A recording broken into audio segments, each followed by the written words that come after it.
L'univers de Warhammer 40 000 regorge de guerriers légendaires, allant de personnages nobles tels que Dante ou Sigismund, mais il y a également des figures bien plus sombres, comme le montre l'existence de Karn ou de Lucius l'Éternel. Mais il y a un Space Marine dont les capacités martiales lui ont permis de gravir les échelons de son chapitre plus vite que quiconque. Un homme dont le pouvoir lui est tellement monté à la tête que le surnom du tyran de Badab lui a été accordé. Huron Sombrecœur.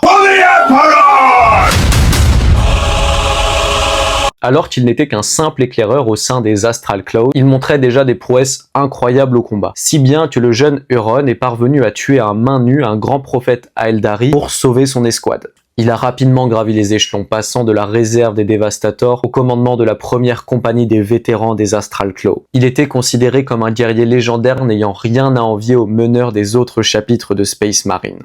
À la mort de son prédécesseur, il est devenu le maître de chapitre des Astral Claws.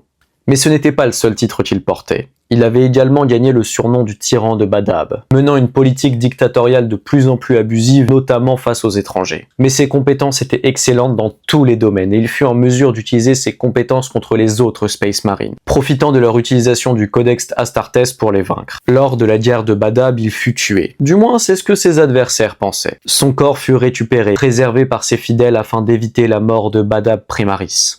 Il a échappé à la mort et c'est ainsi que Lukt Huron est devenu Huron Sombrecœur, devenant le maître suprême des raids corsaires, un empire d'hérétiques et de parias. C'était maintenant un pillard surpuissant ayant à sa disposition plusieurs dizaines de flottes, ce qui était bien plus que les plus puissants seigneurs de guerre du Maelstrom. Huron Sombrecœur était devenu une véritable menace pour l'Imperium. Une menace dont le nom était toujours prononcé avec plus de crainte. Je te remercie. N'hésite pas à t'abonner, on parle de Warhammer tous les jours.